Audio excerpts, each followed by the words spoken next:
Shalom, selamat pagi.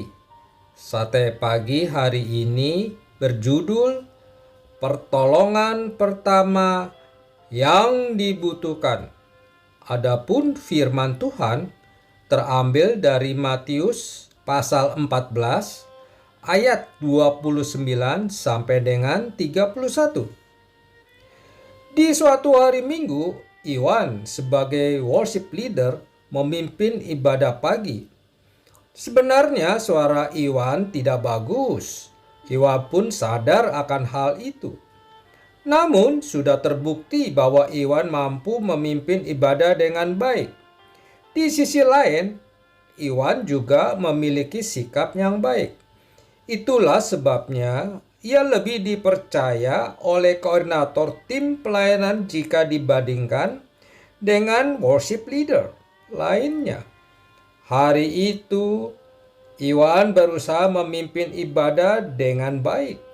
Sayangnya, suara sumbang Iwan terlalu jelas terdengar. Selesai ibadah, Iwan langsung ditegur oleh pemimpin gereja. Setelah itu, Iwan ditinggal pergi. Sebenarnya tidak ada yang salah dengan teguran itu. Namun masalahnya adalah Iwan tidak mendapatkan pertolongan pertama dari pemimpin tersebut. Iwan hanya mendapatkan teguran atau kritikan yang tajam, tetapi tidak mendapatkan sesuatu yang sebenarnya sangat dibutuhkannya saat itu, yakni solusi supaya suara sumbangnya tidak begitu terdengar lagi. Acap kali kita seperti pemimpin itu yang hanya menegur tanpa memberikan solusi apa-apa.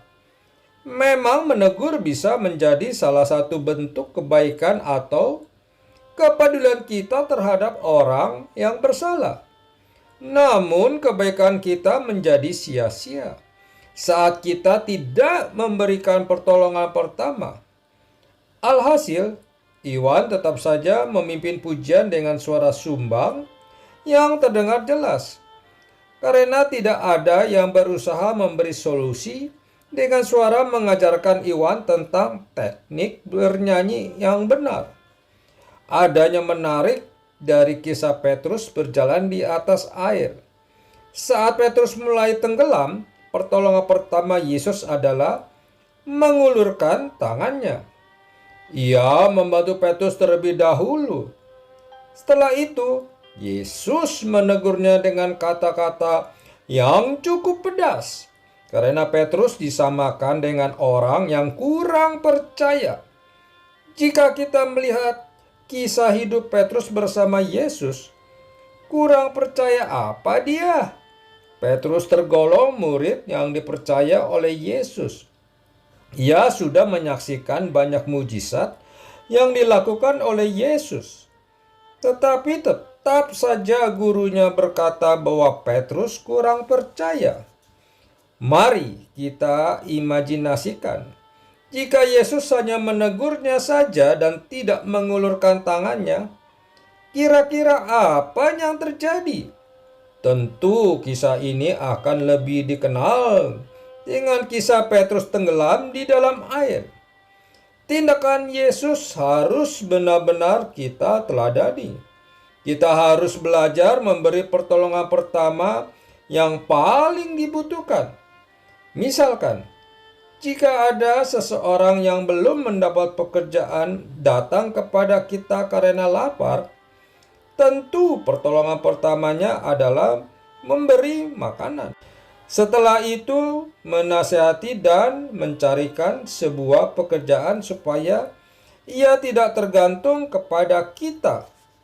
Jadi, bukan hanya sekadar menegurnya.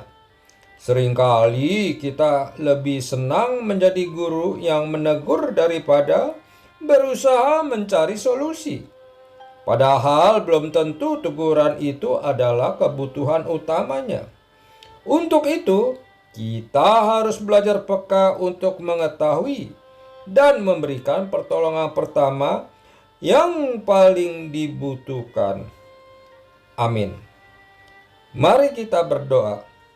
Bapa Surgawi, Ajarku untuk dapat peka terhadap sesama, sehingga aku dapat memberi pertolongan pertama yang paling dibutuhkan. Di dalam nama Tuhan Yesus aku berdoa. Amin.